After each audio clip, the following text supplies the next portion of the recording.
o João fala assim: os alunos normalmente já têm problemas em relação à ansiedade devido aos trabalhos durante as aulas presenciais, mas estando na presencial, eles têm uma possibilidade maior de conseguir se dedicar para tais atividades. Em casa, já não existe essa presença que permite ele a se dedicar completamente àquele espaço educacional, o que acaba tendo atividades em atrasos, e essas atividades em atraso acabam se acumulando. E os alunos não conseguem pôr em dia e acabam desistindo. Como o aluno e o professor pode conseguir ultrapassar esses problemas? Em experiência própria, eu vi muitos colegas de classe com grande interação, grande desempenho e dedicação, simplesmente desistindo por não conseguir acompanhar e acaba atrasando completamente todo um plano de vida que foi criado. E aí, nós temos dois pontos aí. Nós temos a situação que é nova, a ansiedade, que a gente já estava discutindo quando nós estávamos em off, de começo agora, preciso acabar agora, consigo dar conta, vai ser enriquecedor essa experiência, não vai. E nós precisamos colocar tudo assim em cima da mesa, separar cada coisa no seu lugar e encontrar um mecanismo de se organizar. E aí, quando eu falei lá atrás que o EAD precisa que o aluno tenha uma autonomia, uma disciplina, uma organização muito grande, o nosso ensino remoto ele vai requerer, não só dos professores, mas dos alunos, essa mesma necessidade de promover essa organização muito detalhadamente. Só que uma coisa é você sair de casa e ir para um ambiente educacional, ir para a escola. Outra coisa é você estar dentro de casa, que é um universo que vai te colocar próximo de várias outras situações que, estando na escola, você não iria ter que atender. Então, essa ansiedade vem justamente desse momento, de que será que eu vou dar conta? A quantidade de atividades é muito grande, então, desde o início dessa modificação, eu tive contato mais próximo com alguns alunos e as conversas sempre foram nesse sentido.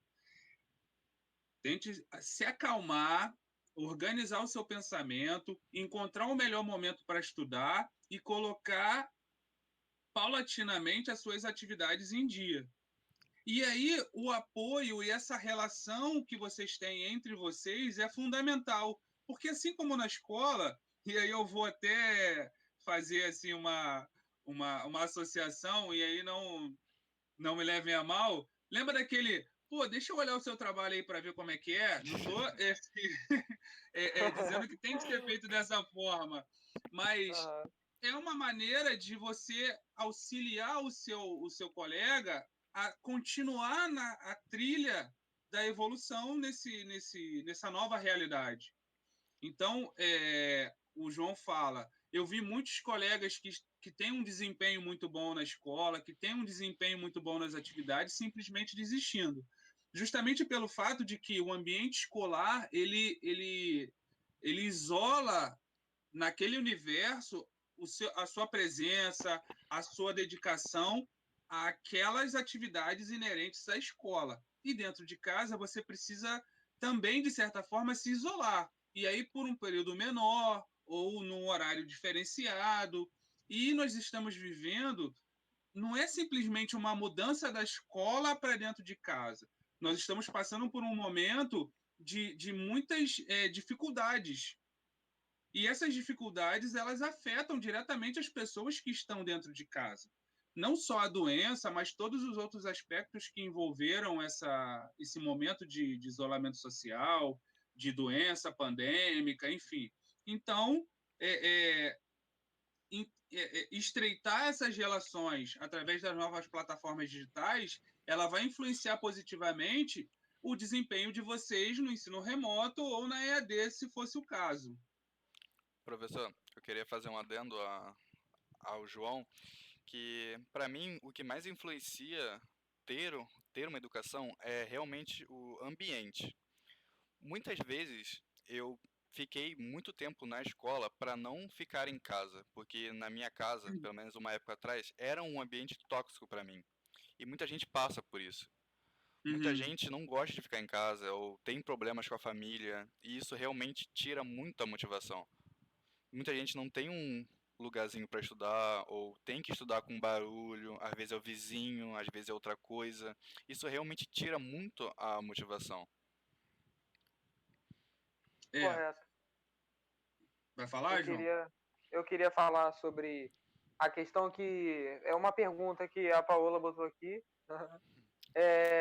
Ela perguntou sobre se é possível alfabetizar uma criança no ensino à distância, no ensino remoto, correto? Aí eu associo com a fala do Luiz, que geralmente, cara, alfabetizar uma criança é um desafio, cara. Você começa por aí. A pessoa que é alfabetizada, ela tem ali a porta aberta para o mundo. A pessoa que tem 10, 15, 16, 17 anos e não é alfabetizada, ela está. Não vou dizer que ela está moralmente atrasada, mas ela está. Como que eu vou dizer, cara? Uma pessoa que tem currículo com graduação, procura emprego e acha dificuldades para ter esse tal emprego. Uma pessoa que não tem esse acesso básico, que não teve esse acesso básico de ser alfabetizado, está totalmente à margem da sociedade como um. Ele vai ser, cara, como que eu vou dizer aqui? Não querendo entrar tanto nesse assunto, nem para falar uma coisa aqui equivocada, mas ele vai estar à margem da sociedade, entende? E a pergunta é ensinar a ler e escrever sem ter ajuda presencial, mesmo que os pais ajudem as crianças, eles não são formados para ensinar e muitas vezes não têm paciência. Sim, Exato. Tipo assim, cara, é brabo ensinar uma criança. No estágio, era como? A gente ficava ali somente olhando, né, auxiliando a professora. Mas quando a gente pegava ali para ajudar uma criança na prova, cara, você sentia o peso que era aquilo. Agora, imagine o pai da criança, que essa criança está tendo o ensino remoto, né? Tá tendo lá as aulas de português, né, o inglês, né, tudo bonitinho, tudo desenhadinho. Só que quem pega ali na base, cara, é porque criança não presta atenção no que ela não quer. sim. Eu duvido muito que uma criança vai deixar de assistir Galinha Pitadinha, Maria Clara JP, Mônica, Ana não sei o que, Mônica, vai deixar de assistir Pocoyo para ver a tia que tá ali se esforçando, cara, suando para dizer que A com B faz AB, A com O faz ão, entende? A criança não vai pegar aquilo ali. E esse papel, sem querer, querendo, passa para a mãe, para o pai, para o responsável dessa criança. Entende? E, tipo assim, o que que. Entende? Cara, o que que essa criança vai fazer? Provavelmente, a gente, professor Rony, que. Sabe, a gente é grande, está na porta da faculdade, entende? Lá no off, a gente estava conversando. A gente, cara, 6 meses ou não vai fazer tanta diferença, porque, pô, a gente tá ali, cara, a gente tá na faculdade, só a gente botar a cara e conseguir. Mas e aquela criança que, pô, tem aquele ensino ok no EAD, mas criança mesmo, criança que eu falo de 5 para baixo, de 5 anos para baixo. E a responsabilidade acaba sobrando pro responsável, e o responsável não sabe, pô, nem aplicar 10% desse é, conhecimento, entende? E às vezes não tem tempo, porque tem a comida, tem o resto da família, entende? E essa criança largada aí, entre João, aspas, óbvio, largada aí, entende? João. Sim, Por isso, eu sim, dou Luiz. um exemplo da minha irmã, a Agatha. Ela tem 2 anos e ela tá passando pelo EAD, pelo ensino remoto, no caso, só ensino remoto. Então, é muito difícil. Minha mãe é uma pessoa que realmente não tem paciência, é uma pessoa que realmente não é uma pessoa fácil de se lidar. E ela realmente não tem essa habilidade de educar, entendeu? Então, a maioria Uhum. dos exercícios que a escola dá são básicos. A escola, pelo menos a escola da minha irmã, ela percebe que a criança vai ter que, vai ter que ser meio que guiada pelos pais.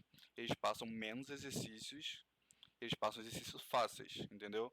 Mas sempre para Sim, visar o pai, a mãe, nunca a criança. Porque, querendo ou exato. não, escola particular, ela quer que os pais fiquem contentes.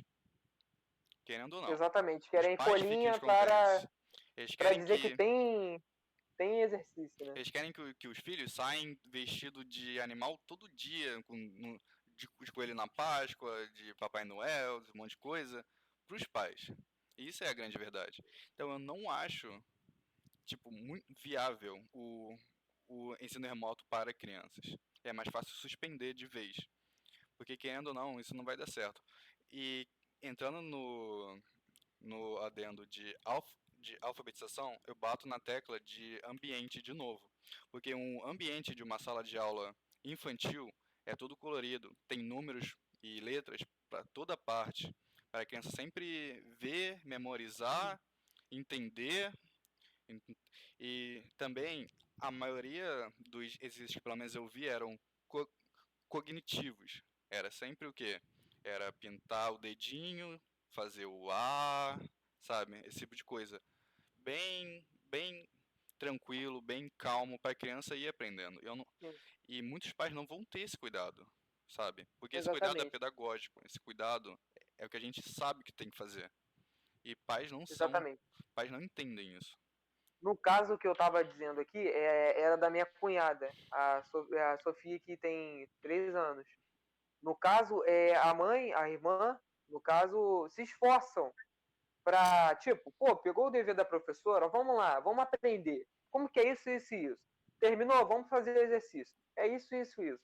Cara, olha só, a criança, exatamente, Luiz, é a tecla do ambiente alfabetizador. Sim. Se a criança chega na sala de aula, vê o dia, vê que letra que a gente vai aprender hoje, vê os coleguinhas, pô, cara, Ah, por que não fazer o dever? Por que não exato. copiar o dever? Entende? E em casa, como essa criança vai ser ressarcida de conhecimento? Se eu posso dizer assim, se cara, cara, essa é a pergunta. Se, como que literalmente, cara, ela não vai ficar para trás, entende? Porque, querendo ou não, 3, 4, 5 anos, cara, é uma imensa diferença, entende? Para uma criança. Um cara que tem 18, 19, não é lá tanta diferença. Não sei se vocês entendem no senso comum o que eu tô querendo dizer. Mas se uma criança de 3 anos que não sabe ler é diferente de uma criança de 5 anos que não sabe ler, Sim. entende? Eu queria que o professor Rony falasse um pouco sobre. Então, vamos lá. Respondendo de maneira bem pessoal e baseado Hum. no pouco que eu conheço sobre alfabetização e processo de aprendizagem na primeira infância, eu acredito, e eu já participei de algumas discussões sobre o aprendizado em casa, né? E é um tema que há alguns anos, há pouco tempo atrás, ficou muito em voga, que é o homeschooling, né? A transferência da responsabilidade de ensino das crianças Um minuto, professor. desde... Professor, um Oi? minuto. João caiu, eu vou ver o que aconteceu. Ele tá fora da reunião. Deixa eu ver o que aconteceu aqui.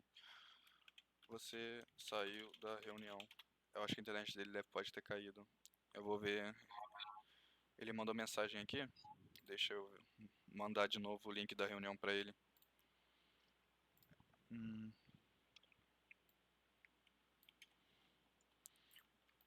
aqui.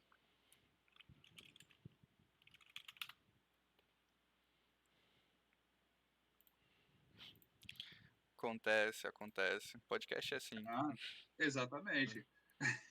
Live, Digamos que então. faltou luz na sala. É. Pior que quando deu 5 horas da tarde, caiu. Caiu aqui. Só voltou 5h30.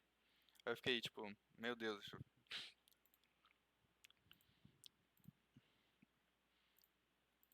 Ok.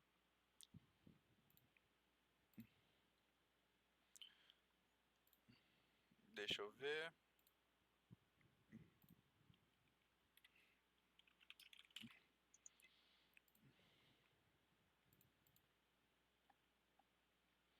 Deixa eu ver se ele volta. Se ele não voltar, a gente continua com Eu sua continuo. palavra. Aí alguma hora ele entra. Vamos marcar só um minutinho pra ver se deu alguma coisa.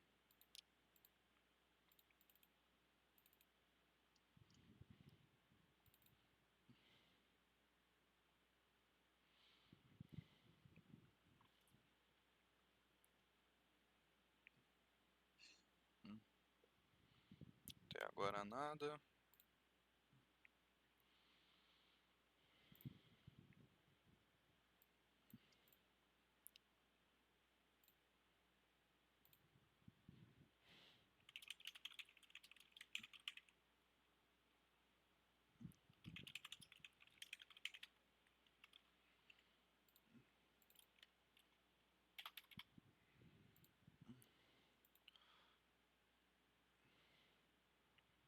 Olha só, a internet do meu celular também caiu. Que estranho. Eu É, vou. vamos continuar enquanto ele volta? Tá. Vai continuando aí, que eu vou olhar o que tá acontecendo com o meu celular, mas eu tô ouvindo ainda, tá tudo bem. Não, tranquilo, vai tentando resgatar ele aí do limbo aí virtual e a gente vai continuando aqui. Então, quando a gente, e particularmente eu fiz muito esses questionamentos, esses autos questionamentos, e eu não atuo como professor nessa área, mas sou um grande entusiasta do estímulo infantil para o aprendizado da alfabetização, para o alfa-letramento, para a leitura, para a psicomotricidade, como ferramenta de acesso e de facilitação do aprendizado da criança. Quando se começou uma discussão em relação ao homeschooling, né? E hoje nós estamos vivendo esse ensino remoto, onde, de certa forma, existe esse homeschooling. Os pais, eles acabam, de certa forma, se tornando responsáveis por viabilizar o ensino que é transmitido através das plataformas para as crianças. Então, os pais são a ponte entre os professores e as crianças. Porque na alfabetização, no ensino fundamental 1, a criança não tem capacidade cognitiva de interpretar, talvez, de forma mais efetiva, sem esse contato direto com o professor, exemplificando, demonstrando, de executar as atividades propostas. Então, os pais, e aí quando você falou que todo o conteúdo, de certa forma, ele é direcionado para os pais, é para permitir e possibilitar que os pais consigam transferir esse conhecimento de uma maneira bem simples, bem direta e clara para a criança. Porque a criança ela não tem todas as suas capacidades cognitivas e motoras para fazer essa identificação do conteúdo, fazer essa aplicação do conteúdo de certa forma, identificar o que já foi aprendido com o que está sendo transmitido de uma maneira nova. Então, eu acredito que vai acontecer, de certa forma, uma deficiência nesse aprendizado, um pequeno atraso nesse aprendizado, e eu nunca fui a favor do homeschooling. Eu acho que o papel da escola, assim como vocês falaram, a escola ela é preparada, ela tem mecanismos, ela tem ferramentas e tem formas de identificar se um aluno está aprendendo mais, se um aluno está aprendendo menos.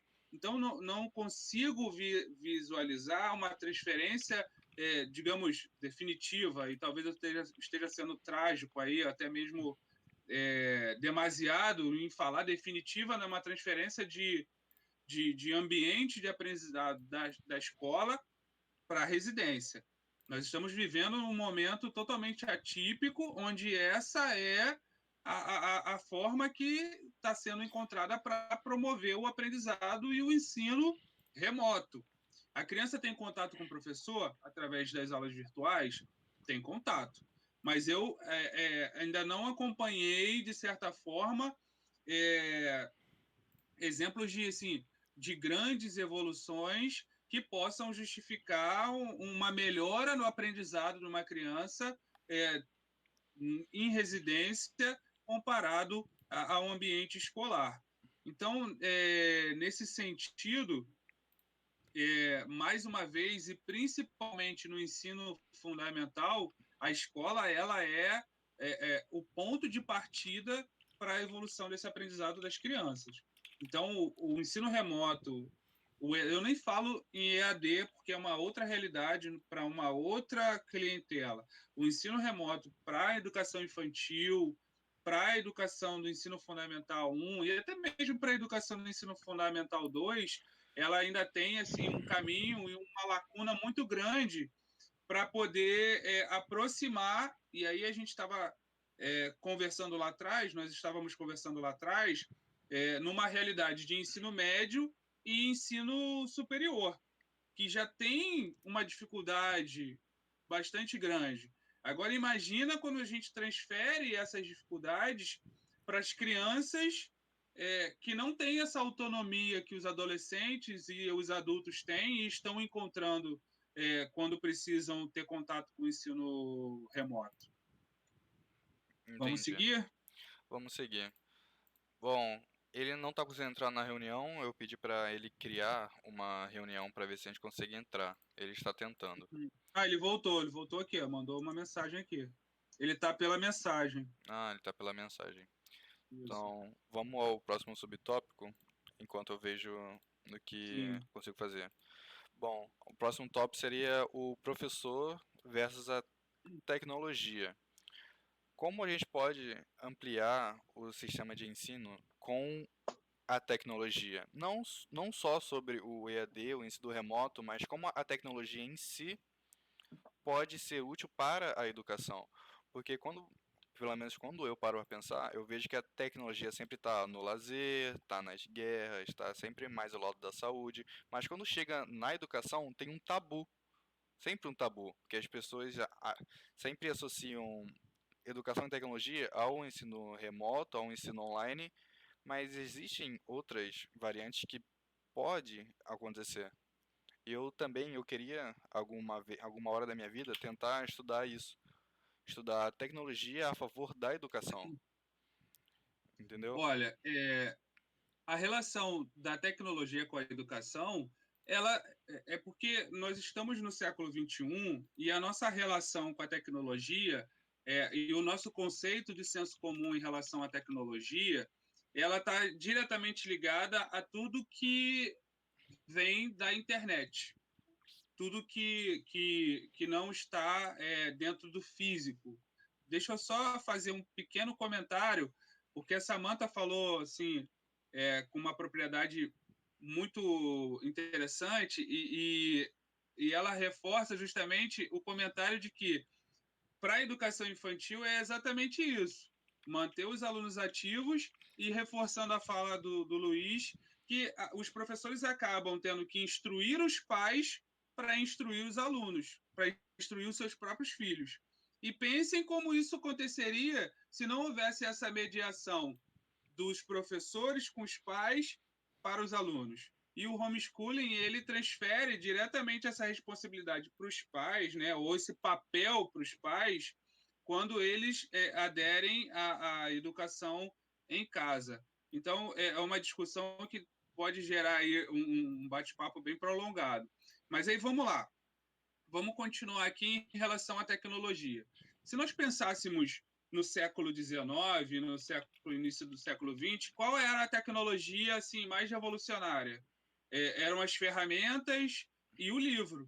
E no século XXI, no final do século XX, no final do século, início do século XXI, principalmente com a invasão do ambiente virtual, com a invasão da internet na nossa rotina, essa tecnologia ela está presente na sala de aula, às vezes substituindo os livros físicos e criando ferramentas para tornar as aulas mais atraentes. E aí você tem aquelas correntes que defendem que a internet não pode invadir as aulas, que o telefone não pode invadir as aulas, e outra corrente que fala que o telefone, se a internet, os telefones, os smartphones e celulares, se eles forem bem orientados, eles têm uma grande presença aí, fundamental presença no enriquecimento do processo de ensino-aprendizagem. Eu acredito que sim.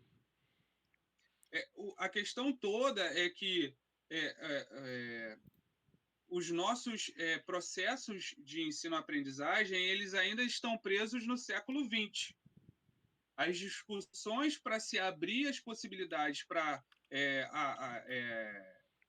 atitudes pedagógicas ou abordagens pedagógicas mais abertas, no sentido de trazer, por exemplo, a gamificação para dentro da sala de aula, a internet para dentro da sala de aula, isso demanda uma infraestrutura e um planejamento pedagógico muito específico e que o nosso sistema de ensino hoje ainda não consegue entender, talvez, ou vislumbrar como esse processo mais aberto do ensino-aprendizagem em relação às tecnologias pode enriquecer esse processo de evolução da transmissão do conhecimento, do ganho de autonomia dos alunos, da proximidade dos professores para com os alunos, porque a ideia de internet ou da tecnologia dentro da sala de aula é justamente nesse sentido de substituição. Então, se você quer uma informação, e aí os norte-americanos criaram um verbo para usar o Google. E aí você dá um Google na internet e você traz essa informação. Mas quem filtra essa informação, quem processa esse conhecimento, somos nós, seres humanos, e os professores que têm esse preparo, que têm um conhecimento específico para filtrar o que aquela informação crua traz para você. E existem vários exemplos para demonstrar isso. Então, uma coisa que você lê solta na internet é uma informação. Se você entende aquela informação, é um conhecimento. E se você aplica aquela informação de maneira específica para uma determinada situação ou outra, é um aprendizado. Então, esse processo todo de evolução entre aquele input, né, aquele insight que você tem, seja através da internet, seja através de um livro, ele precisa passar por esse processo de amadurecimento para você aplicar aquele conhecimento de maneira consciente. E independente da tecnologia, a gente tira a tecnologia até de pedra. Independente da tecnologia, esse processo de refinamento da informação, de refinamento do conhecimento, ele precisa dessa ferramenta que é o professor, que também passa por esse processo constantemente de refinamento da sua atuação enquanto professor. E esse refinamento, hoje, ele está diretamente ligado às tecnologias da internet. Sim. Nesse momento de isolamento, nesse momento de readaptação e de readequação da rotina estudantil, que houve assim um tropeço e nós tivemos que mergulhar de cabeça e de olhos fechados nessas ferramentas novas e adequar a nossa rotina. E não é só adequar a rotina. Oi? Opa. Voltei. Ah, que bom. Pode ligar a câmera, João. Obrigado. Aí, funcionou Agora. a ideia. E aí, por exemplo... Tô acompanhando a conversa toda aqui, ok? Ok, meu filho, tranquilo. Então, para que a gente consiga ter uma abrangência maior da presença dessas ferramentas dentro de sala de aula, a gente precisa de uma evolução na discussão das práticas pedagógicas, da implementação, da concretização, da positividade da internet no ambiente educacional, e isso não tem sido feito desde agora. Inúmeros especialistas, estudiosos já vêm discutindo o papel da internet, da tecnologia de uma maneira geral, no ambiente educacional. E uma forma de exemplificar isso é que a EAD ela não vem de hoje. Se nós formos pensar numa realidade, a EAD ela já existe há muitos anos. E antes da internet, nós tínhamos a EAD pelo correio, nós tínhamos a EAD pela televisão. Sério? Existia nós mesmo? tínhamos Eu não sabia. Exatamente, os telecursos, os cursos pelo correio, tudo isso são tecnologias de ensino à distância. Está correto? Sim. E hoje nós temos essa ferramenta, claro que assim, era uma educação, quando a gente fala de telecurso pela televisão, telecurso por apostilas, é um ensino formal. Mas muitas outras ferramentas para fomentar e para viabilizar um ensino acessório, seja de formação profissional, seja de formação cultural, já vem sendo feitas muitas décadas de uma maneira diferente da de hoje, mas que na época também enfrentaram muitas resistências, como a internet enfrenta hoje. Então, é um processo de amadurecimento, é um processo de refinamento das ferramentas para que esse ensino se torne mais rico e essas tecnologias novas sejam inseridas na rotina. Eu sou muito a favor disso.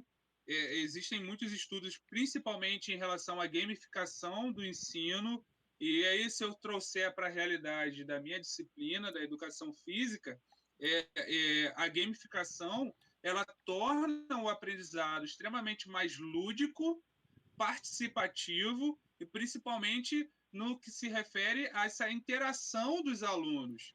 E eu tive uma experiência na semana passada, na minha realidade de ensino à distância, e que ficou claro essa possibilidade de interação e de associação do ensino remoto com as práticas da gamificação, quando eu participei de uma prática integrativa com a turma, e quando eu falo com a turma, éramos no momento da atividade, nós éramos 56 alunos no ambiente virtual, e aquela atividade de gamificação, ela foi assim extremamente, primeiro, engraçada, ela foi animada, porque você passa um dia inteiro assistindo um conteúdo e aí chega um determinado momento que a sua atenção ela não consegue ficar retida ali, e aquele momento do jogo, né, do lúdico, trouxe todo mundo novamente para o conteúdo, para a presença na sala, e é uma ferramenta que você pode introduzir presencialmente, você pode introduzir no conteúdo de forma à distância. Então, refinar essas ferramentas e adequar a prática, a sua prática, né, a essas novas realidades. Não tem outro caminho. O que acontece é que nós estamos tendo que vivenciar isso de uma maneira assodada, né? Assim, repentina. Foi tudo da noite para o dia. Mas quando você passa por um processo previamente planejado, com um passo a passo, com a discussão do que quer ser alcançado, como vai ser alcançado, isso tem um resultado muito positivo no aprendizado dos alunos e na prática do professor. Sim.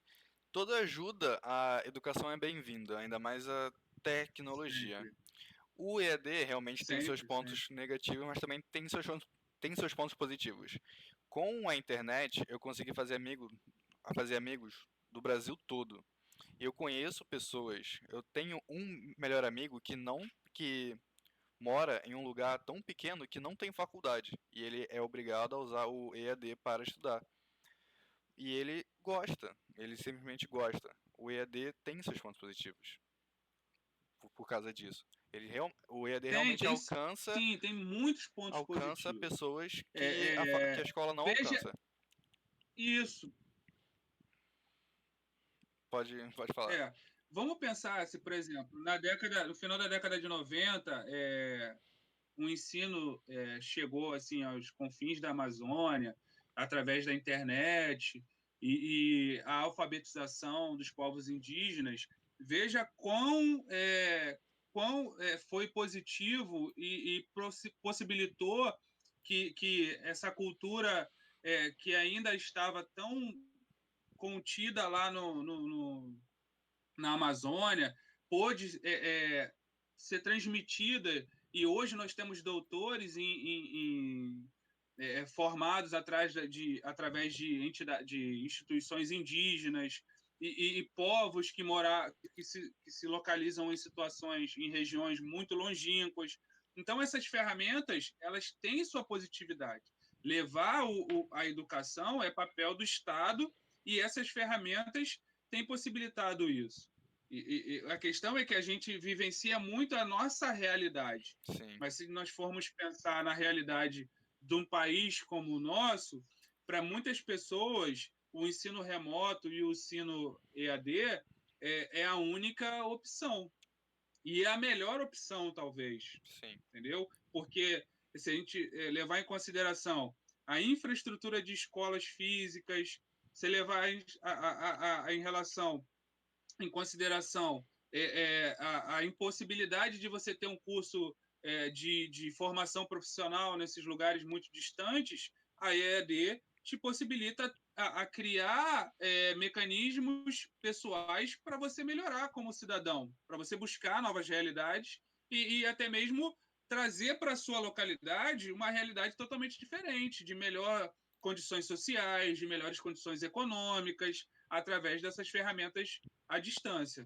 Então, a gente não pode, de certa forma, nos fecharmos nessa ótica tão negativa desse ensino.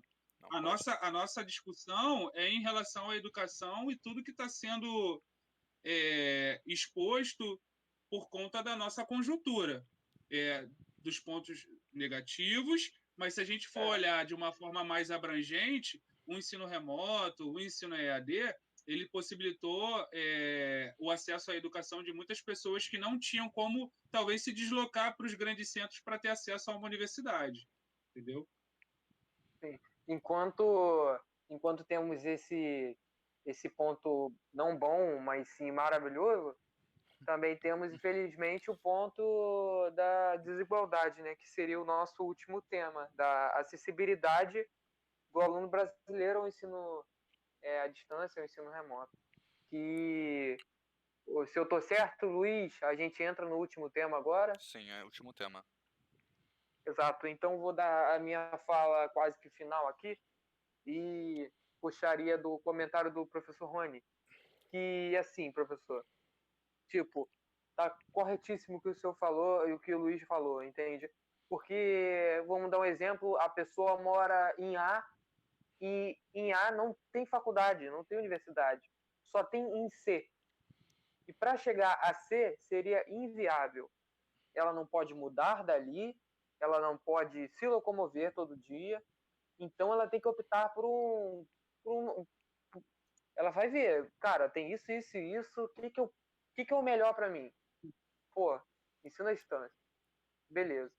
Pô, ela vai chegar lá, vai ver que o bagulho é sério, vai chegar e vai falar, pô, o negócio é sério, eu posso estudar à distância, eu sei que eu vou estudar à distância, eu me responsabilizo, e o professor falou que tem aquele termo, né, de responsabilidade, que você tem que não, tipo assim, você sabe a hora que vai começar, você vai ter que estar lá na frente do seu computador, a hora que você vai começar, dependendo se a aula é assíncrona ou síncrona, né? E então, tipo assim, pô, isso é um sonho pro cara, isso é um sonho realizado. O cara vai poder fazer a faculdade dele, poder trabalhar na cidade dele, sem se locomover por grandes distâncias, entende? Às vezes por condição, entende? E às vezes pelo gosto mesmo de, pô, querer ficar na cidade e estudar dele mesmo. Mas também a gente vive num país que tem o slogan de Brasil, país de todos, mas a gente sabe que não é exatamente assim. O Brasil não é país de todos.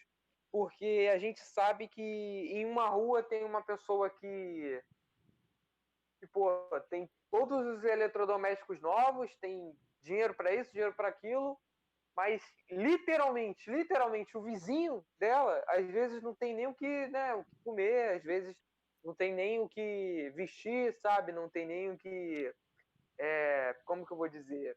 Tipo, pô, tem um exame que o pronto-socorro de Alcântara vai fazer de graça, que é da vista. Pô, mas eu não tenho dinheiro para ir até lá, entende? Há essas divergências, entende? O Brasil é o país de todos, mas é o país da desigualdade, entende? E não querendo entrar em âmbito político, mais puxando para o lado da educação mesmo, a gente sente isso na pele, a gente vê isso na realidade, entende? Enquanto, e seguindo num caminho, enquanto para um lado é legal e bom, para o outro lado é uma desgraça. Sendo que no ensino presencial ela tinha a merenda, né?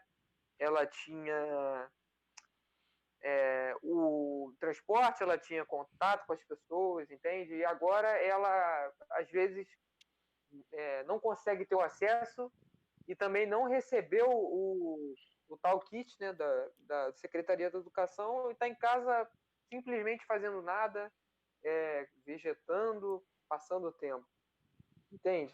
Então a gente tem que sempre olhar a gente está aqui não para criticar, nem para dizer que o ensino é totalmente desprezível, nem que ele é um sonho de consumo. A gente está aqui para dar voz, entende?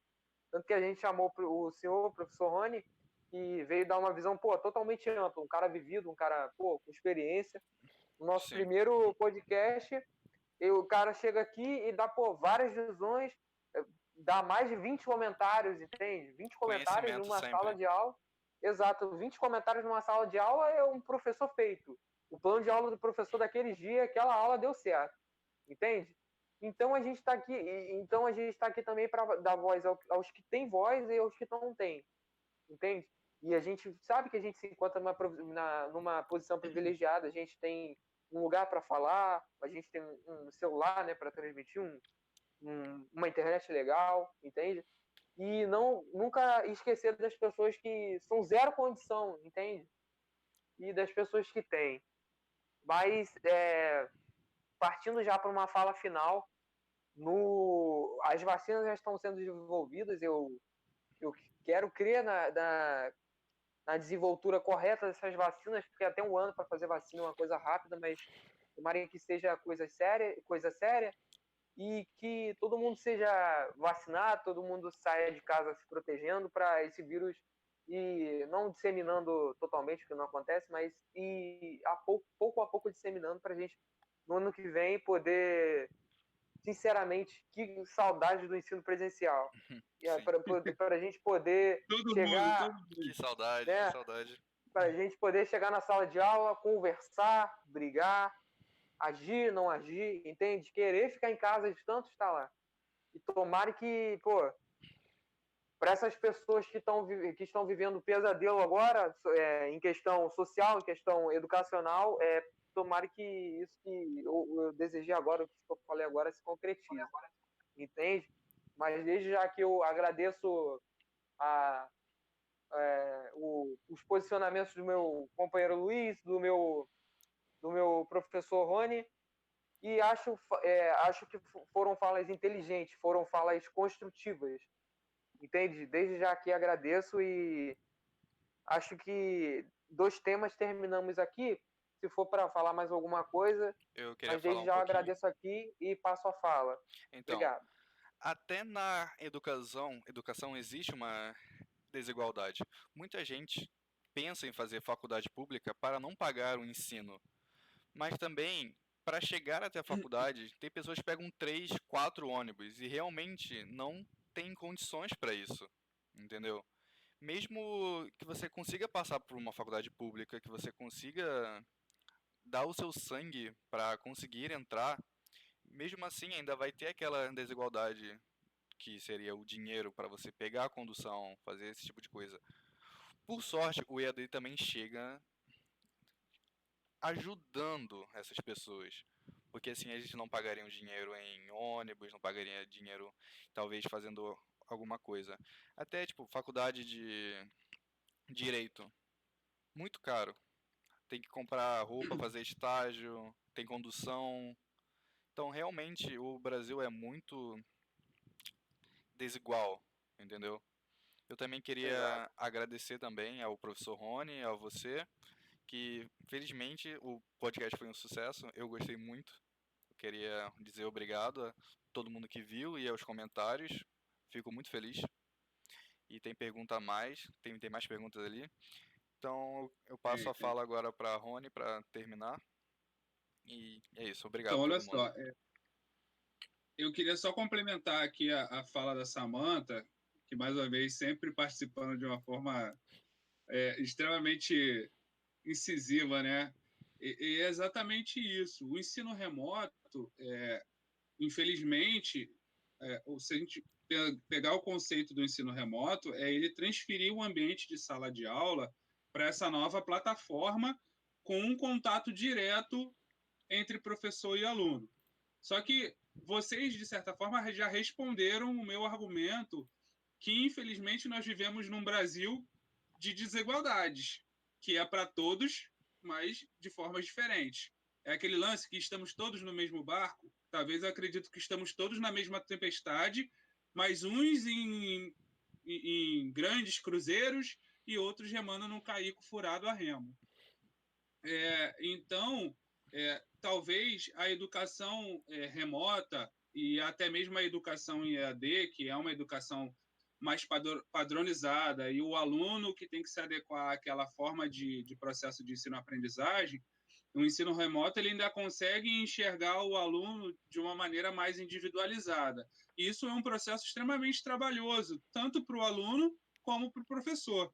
E nesse momento, eu acredito que, além de mim e da Samantha, se tiver algum outro professor que esteja assistindo ou que vá ouvir esse conteúdo, ele vai entender perfeitamente o quão cansativo, o quão extenuante é. E eu estou dizendo extenuante pelo volume de conteúdo, pelo volume de trabalho que dá manter esse ensino remoto efetivo para que as aulas que a gente planeja cheguem aos alunos de uma maneira efetiva. E aí eu não estou fechando, por exemplo, no ensino acadêmico ou no ensino médio. Eu estou abrangendo todas as faixas de ensino, desde o ensino infantil até o ensino superior com especialização. Essa nova maneira de transmitir o conhecimento, ela promove um trabalho que não existia na nossa rotina, porque existe todo um ambiente que é a escola que está preparado para isso. E hoje nós transferimos a escola para dentro de casa e transformar tudo isso num ambiente prazeroso, atraente, enriquecedor, independente das ferramentas que você tiver ao seu redor, do ambiente favorável que você tenha na sua casa, como vocês mesmos colocaram, é um trabalho grandioso e de assim, uma dedicação triplicada. Porque cada aluno vai receber de uma forma diferente, talvez. E esse feedback ele é individualizado. Quando você está num ambiente de sala de aula, você tem uma visão do todo da turma. E você consegue dar, talvez, um retorno, um feedback para um aluno que vai servir para toda a turma, que vai enriquecer a turma inteira. E no ambiente de ensino remoto, esse feedback, esse retorno, ele pode ser individualizado ou ele vai ser coletivo, mas ele talvez não vai alcançar a todos como se fosse dentro de uma sala de aula, que a interação é totalmente diferente. Mas é aquele negócio. Nós estamos nesse barco, remando contra a maré, com chuva e vento forte, mas eu acredito que todos os professores que entendem a educação como um compromisso de vida sabem que, independente de qualquer aspecto político, econômico, governamental ou de interesse privado, o que está no centro disso tudo são as vidas futuras dos estudantes. É o aprendizado, é o desenvolvimento individual, o aspecto emocional, que está muito abalado, sejam dos professores, sejam dos alunos. Então, esse universo em que a gente está mergulhado hoje vai servir de uma lição muito grande para quando nós voltarmos para a nossa realidade física, né, do nosso castelo, cercado pelas paredes e não preso nelas, para a gente entender o quão é enriquecedor o ambiente da escola, o ambiente da sala de aula, as trocas que são possibilitadas dentro da escola e fora dela, tá? Quando eu falo dentro da escola, é porque nós estamos impossibilitados de ir até ela. Mas a escola, ela é em si muito mais do que aquelas quatro paredes e aquele muro com portão que a gente chega todo dia de manhã cedo e só sai de lá no fim da tarde. E aí, só para responder a pergunta da Paola, que aí eu fico muito contente com esse tipo de pergunta, né? E é um questionamento muito que eu tenho que eu tenho recebido com muita frequência, né? Como estimular esse exercício, essa educação física, seja ela essa educação institucionalizada da escola, seja ela uma educação física como fomento da atividade ou da manutenção de pessoas ativas dentro de casa no processo de isolamento. A minha estratégia no ensino remoto tem sido de associar o conteúdo teórico com alternâncias de aulas práticas para os alunos fazerem dentro das suas possibilidades. Quando você atua numa turma e você vê as diferenças entre os alunos, aqueles que gostam, aqueles que não gostam, aqueles que têm mais habilidades, você tenta interagir ou fazer uma aula onde todos consigam participar, é muito mais enriquecedor e você tira aqueles momentos e aquelas lições daquela aula. Então, eu busco fomentar esse estímulo à prática da atividade física como sendo um momento de relaxamento para tudo isso que a gente está vivendo no ambiente doméstico. Porque o ambiente doméstico é a nossa escola, é a nossa família, é o nosso trabalho. Então, está tudo isso contido dentro do mesmo ambiente. Então, eu falo para os meus alunos, eu tenho explicado para eles, e principalmente para os alunos do ensino médio, que é a minha maior clientela, usem a minha aula prática para um momento de relaxamento. E, assim, eu tenho obtido retornos muito bons em relação a isso. Alunos que vêm conversar comigo de maneira individual, que têm se sentido melhor, que estão fazendo disso uma rotina, que conseguiram organizar o seu dia a dia para poder introduzir nas suas atividades um momento para fazer exercícios físicos. E isso reflete diretamente na disposição, na atenção, na concentração em relação aos outros conteúdos e não só através dos exercícios físicos. Você tirar um momento para descansar a mente, justamente pelo fato de vocês se sentirem extremamente sobrecarregados com as atividades, o estímulo a esses momentos de descanso e de relaxamento, seja através da atividade física, seja através de assistir um filme, seja através de uma leitura recreativa, isso é fundamental para ajudar nesse processo de isolamento e de acalmar o seu ânimo, de acalmar o seu espírito em relação a todas essas situações que estão ao nosso redor. E aí, para fechar, mais uma vez, só para complementar em relação ao comentário da Samantha, e para fechar a minha fala de agradecimento, o ambiente escolar ele é uma das coisas mais ricas que pode existir assim, nas relações humanas, em todos os aspectos, porque você vivencia ali vários processos sociais de uma maneira muito natural. E vocês que estão fazendo essa transição de um processo mais evolutivo e vão conseguir passar a perceber como cada comportamento, como cada fala pode trazer uma experiência acadêmica e de vida muito grande dentro desse ambiente escolar que a Samantha fala tão bem, que é extremamente enriquecedor. E eu tenho certeza que vocês vão escutar muito isso dentro dos próximos podcasts com os colegas que vocês convidarem. E se Deus quiser, eu vou estar aqui sentado de plateia para privilegiar, para prestigiar esse momento. Então, Samantha, só para responder você, estou te aguardando então para os aulões, hein? Quero ver, hein? E eu queria agradecer assim do fundo do meu coração, que é uma experiência de participar assim como convidado e principalmente de ter essa responsabilidade tão grande de estrear esse projeto tão bonito de vocês. Eu tenho certeza que se hoje foi um sucesso, o segundo vai ser um sucesso maior e assim cada semana um degrau mais para cima, mais enriquecedor, com mais experiências, para que vocês consigam agrupar experiências diferentes, visões diferentes, momentos de fala totalmente diferenciados para que a gente possa enxergar esse momento como um momento de abertura de portas, de abertura de horizontes, para a gente enxergar como a educação ela tem um papel transformador, independente do que esteja por trás, de questões políticas, de questões econômicas, de questões sociais.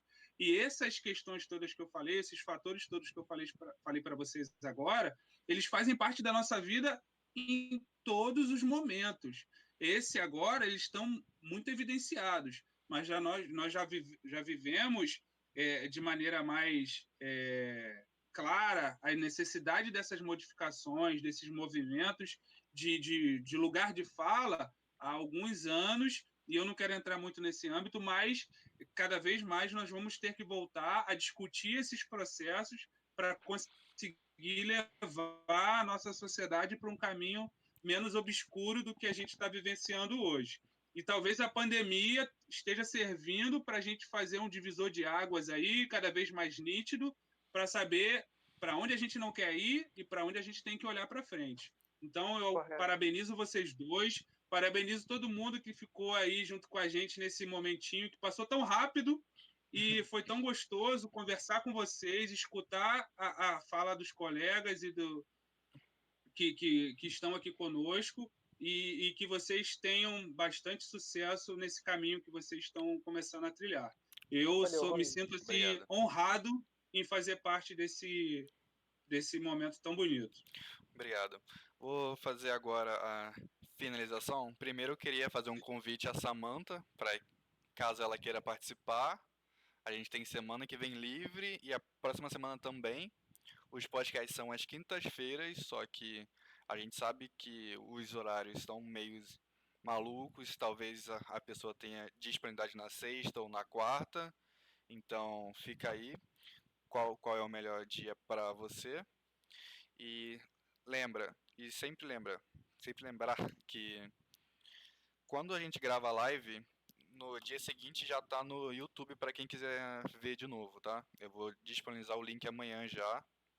Eu queria agradecer a todo mundo que ficou com a gente o tempo todo, até agora. Agradecer João por fazer parte do projeto comigo. Muito obrigado por ouvir o meu plano e não falar que era ruim e me dar todo o apoio necessário. Obrigado, professor, também. Foi muito bom. A gente está aqui para ser refutado mesmo. A gente fala o que a gente acha e às vezes o que a gente acha está errado e a gente aprende no próprio podcast o que está certo e a gente leva para a vida. É assim que funciona, é uma conversa. Sempre vai ser uma conversa. Obrigado a quem fez pergunta e obrigado a todo mundo. Você quer falar uma coisa antes de terminar, João? Eu queria pedir muito obrigado e a Samantha já confirmou aí os horários. Nem vi, vou olhar os comentários. Beleza. Obrigado, gente. Quem viu, quem compartilhou, quem passou os amigos, quem comentou. Muito obrigado ao nosso professor que deu uma luz enorme, uma lua pra gente aqui no nosso primeiro encontro. Obrigado aí, gente, todo mundo aí. Até o próximo. Até o próximo, galera. Obrigado. Tchau, pessoal. Boa noite. E, usem máscara, abusem do álcool em gel. Se puderem, por favor, fiquem em casa, porque estamos ainda em pandemia, temos ainda muitos desafios pela frente. Eu não posso dizer que voltaremos em breve, mas eu acredito que quando nós voltarmos, que seja no melhor momento possível. Então, fica aqui mais uma vez o meu agradecimento, um abraço enorme de saudade a todos vocês. Fiquem com Deus, bom descanso.